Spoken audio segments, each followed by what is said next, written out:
Anthony Mangnall. Thank you, Madam Deputy Speaker. Can I join fellow members of this House in congratulating the honourable members for Aberdeen South, Wolverhampton South West, Streatham and West Bromwich West. They are all fine additions to this House, and it is an honour to follow them in this debate. May I also pay tribute to the member for Putney, who was, I believe, the first in this House to specifically address global Britain on a humanitarian level, and I hope to follow the same in my own speech. For those of you who heard my maiden speech last week, you will note that I spent a great deal of time extolling the virtues of an outward-looking Britain and one that does not shrink from its obligations in the world. In this debate, I hope to be able to expand a little further on that speech and to show that Britain is a nation that... yes, I will. Does the honourable member share my view that it's absolutely vital that our ports, which will be playing an even bigger role now than ever before, have the rail and road infrastructure they need to support them?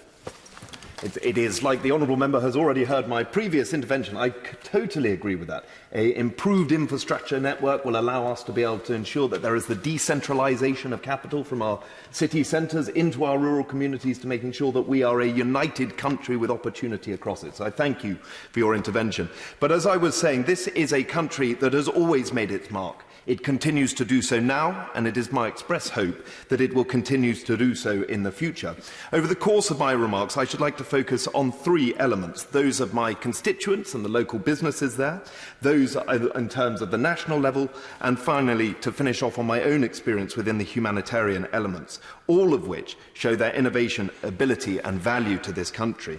And I should like to also mention the positive impact that this House and the other place have had on the world through our humanitarian projects and our ambition in environmentalism and conservation.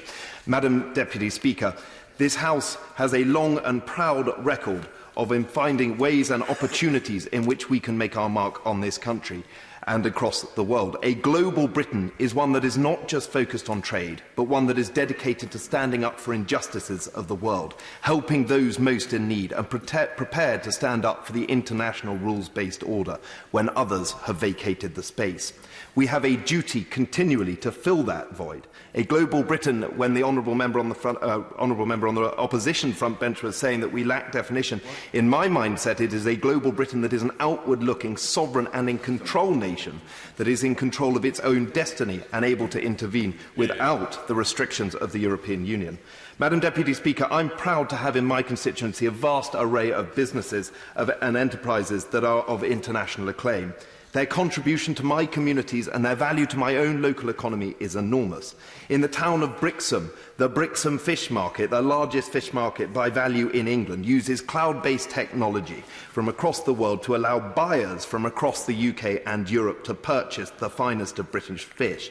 That is the combination of traditional marketplace ethos combined with new technology to reach all areas of Europe and beyond.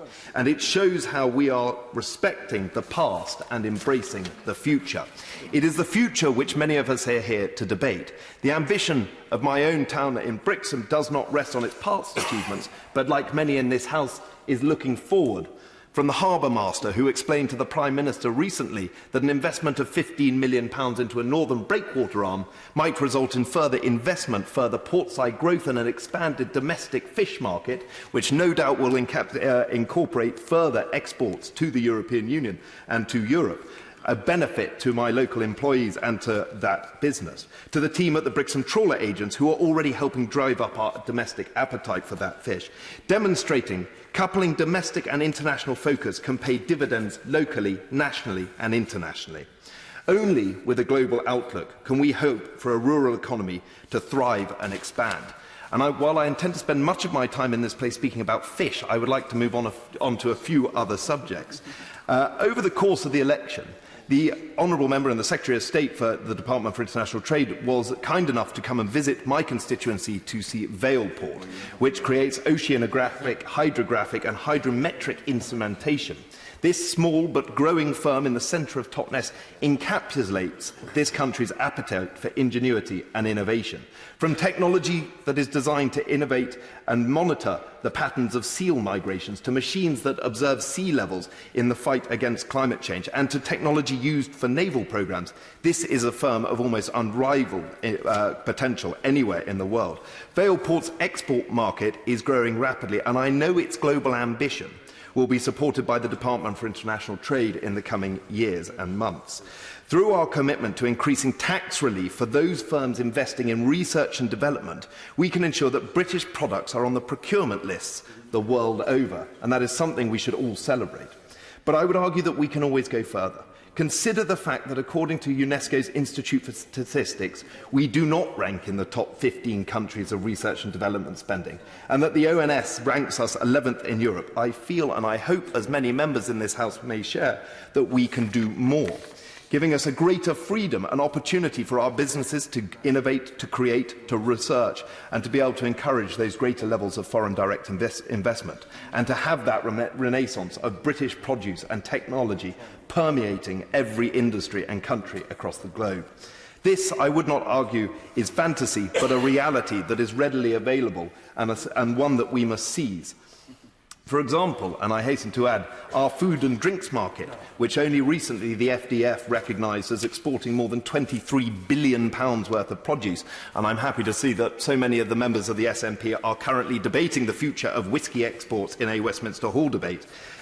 These are opportunities that we can seize as we move forward and look ahead, and I welcome what we have done so far. We have the clout, the market share. Now we must recognise the opportunity potential before us to drive up those export figures.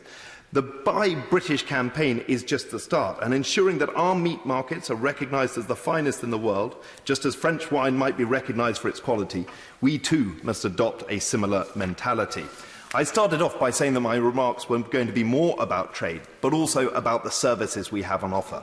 From the English in Totnes language school that actually helps bring people from across Europe, yes, through the Erasmus scheme, but and across the globe, to learn English, to benefit our local communities, our towns and our high streets. We have an opportunity to expand that beyond the current Erasmus scheme, to look further afield, and I look forward to doing that as the local Member of Parliament. Madam Deputy Speaker, my real-world experience before this place was in the maritime industry. I worked for two shipping companies, Braemar ACM and Poten & Partners. Both these firms taught me a great deal about international business, and perhaps more importantly, they demonstrated UK dominance in the maritime and shipping sector. This is a fact not often discussed, and I don't mention it today as a boast, but a reminder to all those in this House that this is something we must protect and develop in the years to come. This is, after all, an industry that contributes £18.9 billion in turnover, an increase, I hasten to add, of 41% since 2010, £6.1 billion in GVA, an increase of 38% since 2010, directly supports 181,000 jobs and indirectly supports 682,000 jobs in this country. It is estimated that the UK shipping industry help support a total of 45 billion in turnover in this country.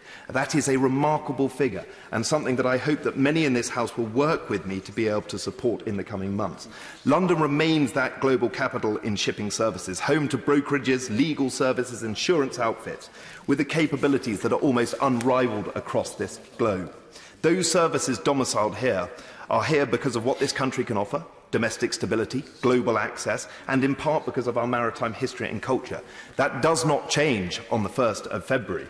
And while I'm sorry that the member for North East Somerset isn't here to translate the Latin of which I'm about to say, the words dictum meum pactum, my word is my bond, is understood across the shipping sector, and I hope will be understood across every trade deal that we are to sign in the coming years.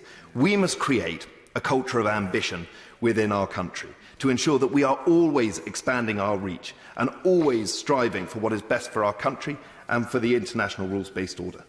Now, I hope that the House will forgive me if I just move on very briefly to the humanitarian element that this House and the other places had over the last few years. My own experience has been in helping the creation of the Prevention of Sexual Violence in Conflict initiative that the Right Honourable Lord Hague and Baroness Hellich champion in the other place, and I look forward to working with members across the House on this issue. And I hasten to add there will also be a conference this year in which the Foreign Secretary, I know, is keen to make an announcement on. But this gives us a great opportunity to show our reach, with 150 countries signed up to our initiative. It echoes the sentiments of those who recognise the UK as a force for good.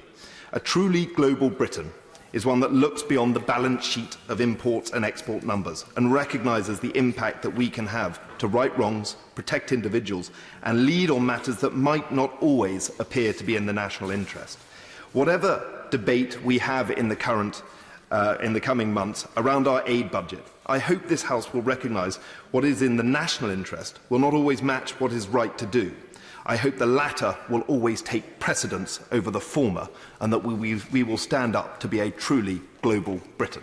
Thank you. Steve Double.